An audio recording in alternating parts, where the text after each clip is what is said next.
new questions about whether airport security, as it's done in most of the world and really all of the US, is a farce are coming up after that attack in Istanbul, at Istanbul's airport, which we covered pretty extensively with you. And the big question is if anybody can, for the most part, walk into an airport terminal and get all the way up to the security checkpoints with bombs, guns, whatever.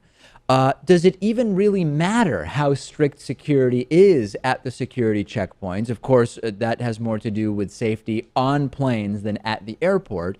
We've all seen these huge lines, Lewis, people waiting to remove their shoes, to have their body scanned, to have their genitals touched with the back of the hand until resistance is met, as you and I have experienced many times.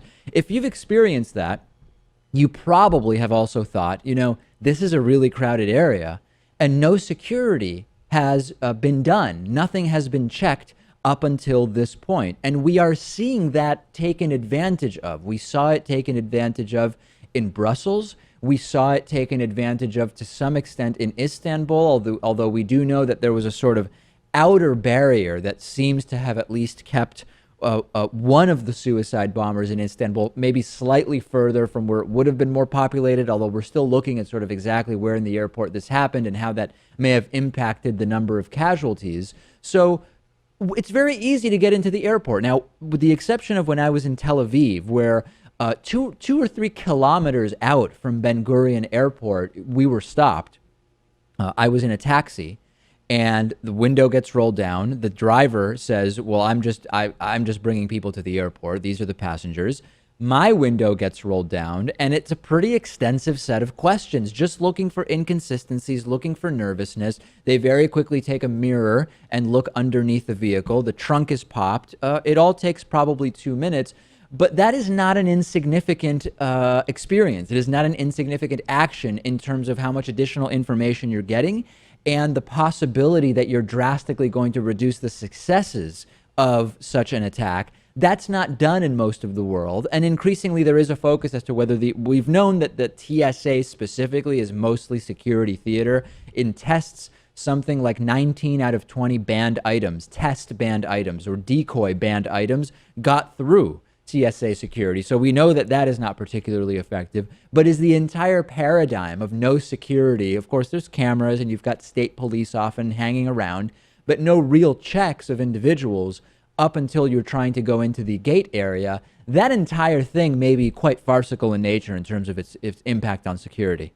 Well, there are plenty of targets in normal airports pre-security, but we're not going, like we've discussed before, we're not going to be able to do what Ben Gurion does.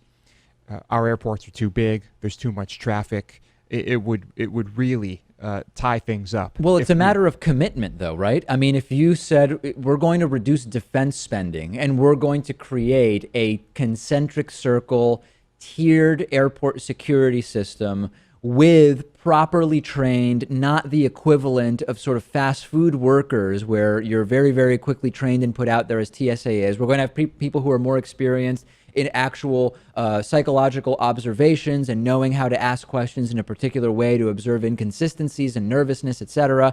It's expensive, there's no doubt, but we have the money. It's just a matter of priorities. And then we're going to do that with every airport in the country. Well, you start with... And to get through our terminals and flights coming to our country from every other airport. You start with the major airports, right? I mean, you start somewhere. You do something. And, just repurchasing expired ammunition and bombs constantly, is that a better expenditure than properly training for airport security? Certainly not. And I agree there should be more done and we can do things better.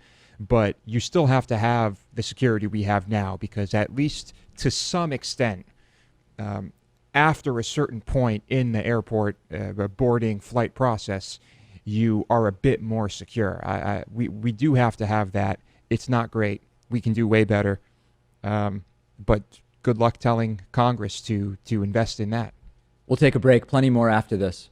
Warby Parker is offering a free 5-day home try-on to give you the opportunity to check out their glasses. I personally wear Warby Parker glasses when I'm not wearing my contact lenses, and I also started with one of these free at-home try-ons of 5 pairs of glasses. You can get your free home try-on and support the David Pakman Show at warbyparkertrial.com/TDPS. I don't really like going into glasses stores and trying on glasses while the salesperson sort of hovers over me, and I like more than 30 seconds to actually figure out whether I like the glasses. So with the Warby Parker home try-on, I was able to pick 5 pairs that I liked, put them on in the comfort of my own home, pick the one I like the most, and then Warby Parker put my prescription lenses in there for me.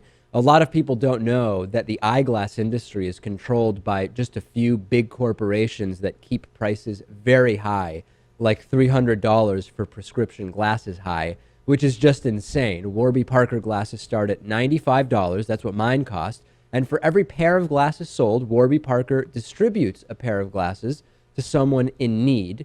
You can try 5 pairs and see what you like. Check out the at-home trial and support our show by going to warbyparker.com/TDPS. It costs nothing.